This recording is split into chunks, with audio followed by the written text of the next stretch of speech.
Good morning. Hello, hello. Hello, friends. We are live. Welcome to the Revenue Agency Podcast. My name is Brittany Hall. Today, I'm accompanied by Ryan Hall. Hello. Yeah, it's so funny. So Ryan and I love to every once in a while just do kind of a fun casual podcast where we just talk about random stuff. We have no script. It's just really off the cuff, but it's going to tie into your life and hopefully you laugh. Hopefully you have a new idea. And we really didn't even have a subject, but Ryan goes, well, let's talk about something fun.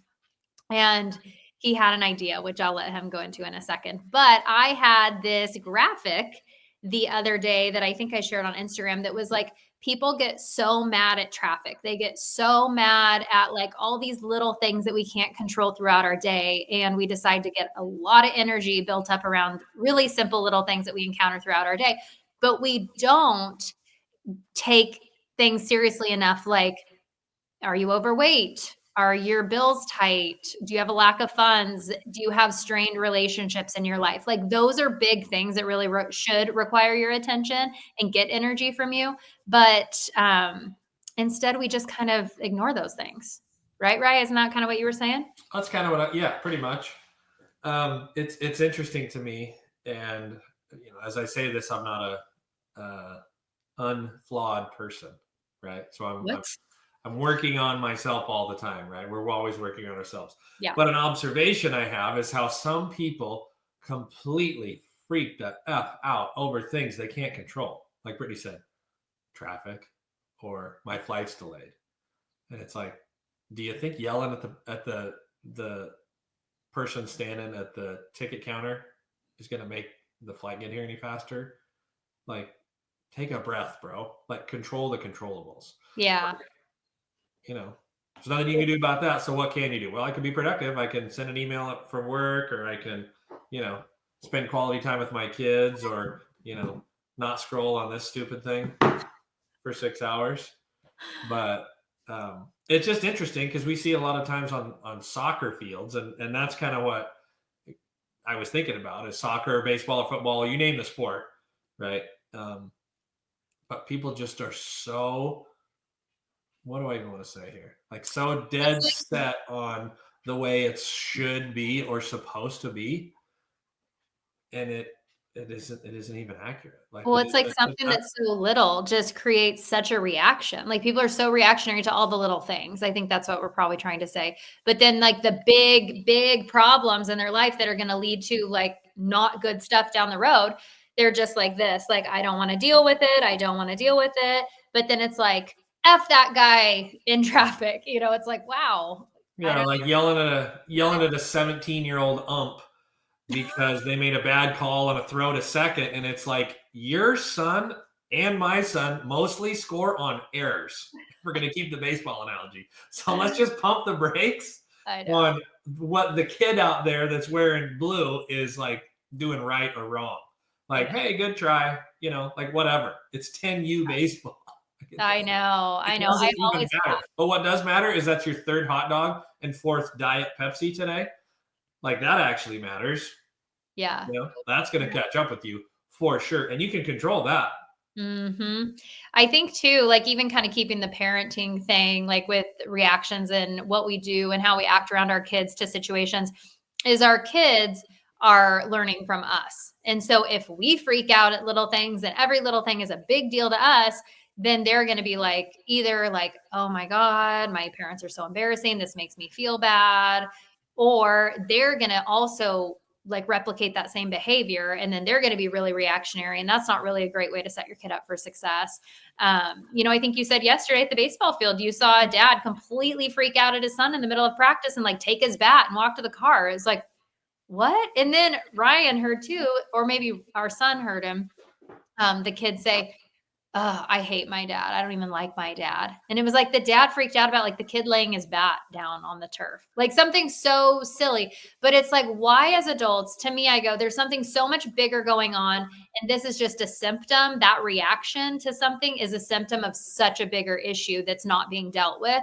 And I think that is really like when we see people who are super crazy on the ball field or super crazy in traffic or the grocery store. They treat somebody like shit just in like a normal conversation or condescending or whatnot. There's really like, that's a symptom of a much bigger issue. Well, and you also nailed it that our kids are modeling our behavior. So that same exact situation where the dad took the bat away for kind of a, you know, I would say an unjust reason, but then it's a big scene, right? It's like an overreaction. How embarrassing. That's how Like, I would be so embarrassed if my parents did that. Yeah. But then in the same way, like in the later in practice, that same kid whose dad threw kind of a thing punched a kid in the face. You didn't tell me about that. I know I didn't. I forgot about that part. But yeah, he was talking to this other kid, and this one kid kind of had his feelings hurt, and he was probably amped up anyway because his dad did whatever his dad did, and so he's wound up. And then he punched a kid in the face, hit him right in the nose. So it's like, okay, you don't want your son to act a certain way or the way you think he should. So then you're doing this, but then he's also like, well, this is what we do. Yeah. So now I'm going to freak out and punch this guy in the face instead of just like, hey, don't talk to me like that. I don't like it. You know? Yeah. I mean, kids are always learning, but what I think a good reminder for all of this is not like, oh, look at that dad and look at that son and look how perfect I am and how perfect my son is, which is not true. And it's not what I'm trying to get out there. It's like, you see these things out there and then it's like, okay, I think that looks bad. What in my life do I need to work on? Yeah. That might not be specifically that, but like just kind of reflect on how we are and what we're doing and look at our lives and like, what areas do I need to work on? Because I don't remember if we heard it in church, in a sermon, or where it was, but I think it was a pastor that said God comes to, or the devil comes to us in areas that we're weak.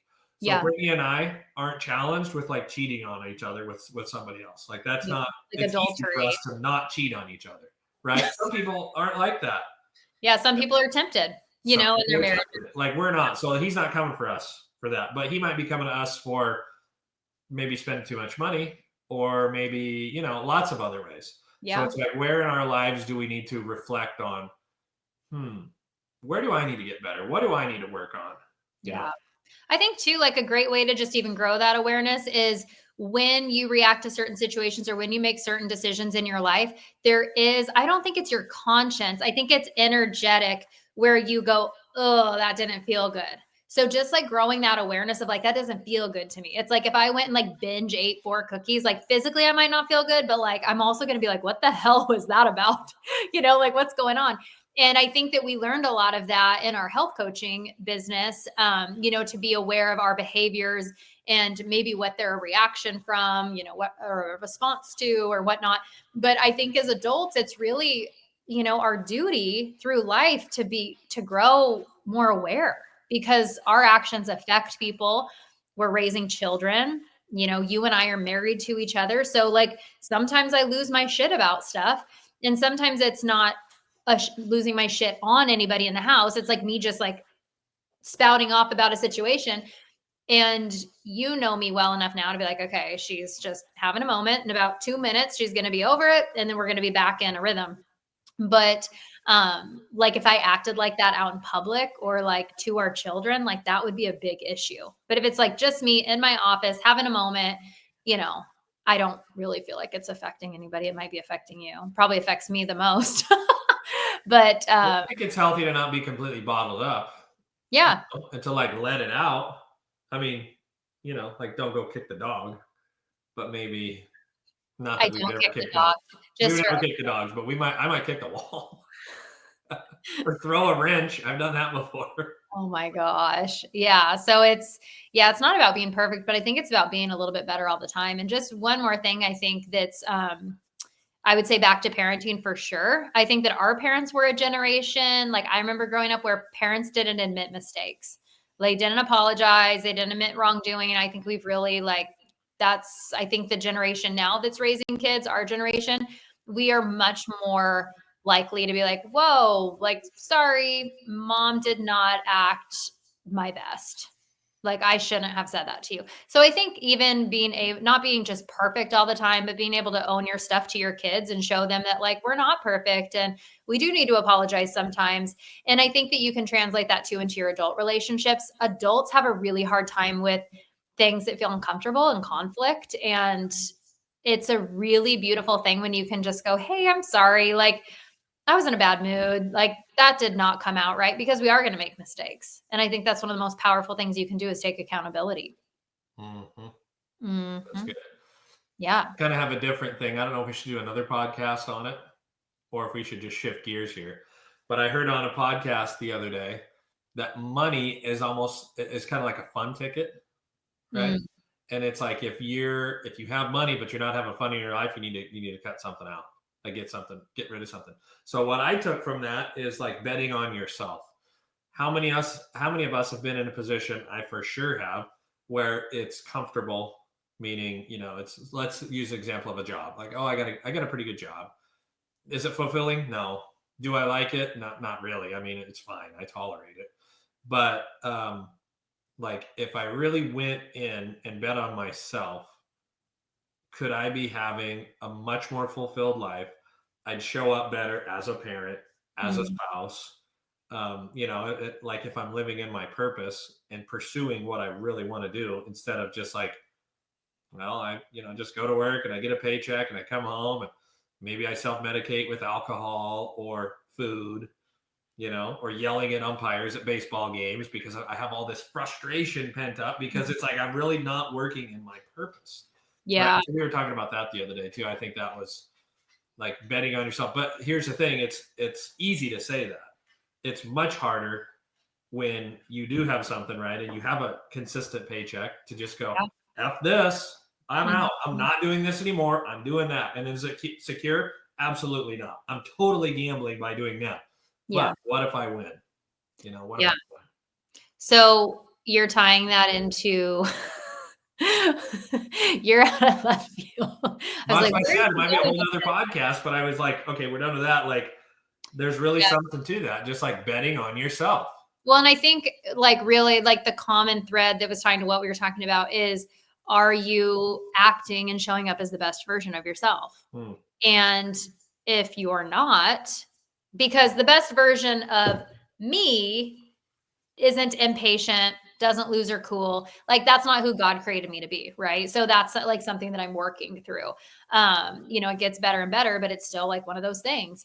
And I'm sure you have other things and some people just have other things to deal with, but it's like are you showing up as your best? If you're not, if you're consistently not showing up as like a good version of you, like you said, like the ball games and things like that, like why is that? And it's because you need to shift an area of frustration in your life. And for a lot of people, as you said, like it's your job. Mm-hmm. And it's really scary to walk away from something really secure. I was talking to a good friend of mine the other day who's thinking about, maybe making some changes. And she's been talking about it for a while. She's a little bit of a thinker. I'm not. I'm inspired and I'm taking action and get the hell out of my way. And that's how God made me. Like that's how I'm wired. Ryan is a little bit more of he wants to make sure that it's going to be the best move. And I think that's really smart for a man who is providing for a family. But he got to a point in his career where he was like, I cannot do this any longer where someone else is in charge of my time. And he's like, I'm going to walk away and I don't know. And there was a lot of fear on the other side of that. I remember after Ryan left his job, these crazy bills came up. Like Rory had to have a dental surgery for $5,000. Ava needed hearing aids for $6,000. I mean, it was like tens of thousands of dollars that just like hit our family. And we were like, Ryan just quit his job. Shit. Like, what are we going to do? But I think in those moments where you feel led, there's a lot of faith that's built. And I think, tying that into faith is like God is never going to be like, oh, no, here, look, I'm going to show you all the ways you're going to be secure. And then you can have faith in me. And then you can make the decision. The faith comes first. You have to have the faith, make the decision, and then it works out on the back end. It always has for us, right? Mm-hmm. Yeah, the faith is such an important part because it's like it feels good. And then if you think about it, like, oh man, what if? And you're like, oh, it just feels like good. It fills my chest up. It's like it puts a smile on my face. Like, what if? Like, if that's what's going on, like, I think you probably need to step towards it. Yeah. Because I remember it was Jim Carrey that told a story one time about his dad. His dad, I think, was an accountant or something, quote unquote, stable, right? And Jim Carrey said his dad was so much more funny than Jim was, like so much more funny, but he just never bet on himself because he wanted to be, the stable dad and the husband and the provider. And then he said what changed was when he lost his job, his stable job that was supposed to be secure. And he's like, well, for the better, the better of my family and my, of my kids and everything, I'm just going to do this, even though it doesn't feel right. And he lost his job anyway. And then they were living in a car. And so Jim Carrey said, I'm going to just go all in. I'm going to do it because there's nothing that's stable. Look at how many, we have a lot of friends down here that are corporate people, right? They have these big jobs and multi-billion dollar companies, and we're to the age where they're really successful. They probably have a great wage and they have benefits, but how many times have we seen massive layoffs in these big companies? And guess who gets cut? The people my age with the gray hair that are costing too much money, and they want somebody young to come in that they can pay less and work harder. Right? Yeah. So it's like there's absolutely nothing secure in this life. No. So why not go for it? Yeah. I think the other thing too that I was thinking as you were saying that is there's that big decision of like you personally like switching careers, not you, but like a person switching careers, going out on their own, moving, like those are really big decisions. But I would say one thing that I see a lot is business owners who are afraid to shift in their own companies and like fire somebody, but this person like maybe drives them crazy and they're like, no, I can't, like, it's like so hard for them to make that decision, but it's like, how many times, right? Like in all the businesses we've been in, we're like, but how would it feel if you walked in here tomorrow and like that was just done and that person wasn't here anymore, which sounds kind of insensitive, but sometimes people just aren't the right fit. And you can put that in the case of like a business with an employee. You could put it in the case of like a friend. Like I've had friends where I'm like, they do not bring like happiness and joy to my life. And I don't believe that we should have friendships that we're obligated to. Like the biggest thing I want out of friendships, I don't need a ton of emotional support. I don't know, like I have that with Ryan. Like I don't need that. I need someone that I can just be myself with and not feel judged. And so, and I have a big personality and I have strong opinions about things, but I don't care if people agree with me. It's just, I want to be able to be my authentic self. And if I'm in the room with somebody who makes me not feel good or wants to like, I don't know, like say something that's like, well, blah, blah, blah. I'm like, fuck, you just ruined the vibe. Like, shut up. Like, this sucks. Like, I want to go home. Like, why would I be friends with somebody like that? So like sometimes too, the decisions that we need to make are, why do we have these people in our life? Like in our work, in our friendships, that we just like sit by at different events or whatnot. But it's like, if these people don't make you feel good, like, bye. Like they got to go. Mm-hmm. Yeah, obligation is such a strong thing for humans. I wonder why it is. I wonder if it's because at one point we were tribal and we had to be included. If we get kicked out of the pack or the group or whatever, then you die. Yeah. Okay? So I wonder where that comes from, this obligation. Because I think too, like maybe family like thinking. Like I remember my mom would always say to me and my brother when we were little, like, if something happened, you guys have each other, like you guys like, and it's like, well, I have a lot of wonderful people in my life who are not family. So like, I don't know if that's true, but I think a lot of times people are extremely obligated to their family. I think, I don't know if it's obligation or the obligation comes from people not being happy with them. Like that's a big fear is people don't want someone to be unhappy with them or be disappointed in them. I think that's pretty common too. Yeah, I think it takes a mentally tough person to just say whatever. And it's like, if people don't like it, that's fine. Yeah. Yeah. I think the last thing that I'll say as we wrap up, as we're coming up on the 20-minute mark, is that having like a super solid foundation, like in your marriage, like that has been the saving grace for me through like a lot of hard things that I've gone through with family through different seasons, friendships. And I remember always thinking like, if I have Ryan and our little family unit is super like tight and this is really good and this is really secure, then everything on the outside, if that's like a mess, it's okay. Cause like this is really good. So I think that like having a good home life is foundation for everything. Because if business is sucking, if work is hard and you have to come home and then that's hard, like your whole life is shitty, you know, like on some level. It's like, I think that that's like one of the biggest things is get your home in order, like get that relationship really secure. I mean, don't you love that you have such a supportive wife? I couldn't get through the day without my spouse.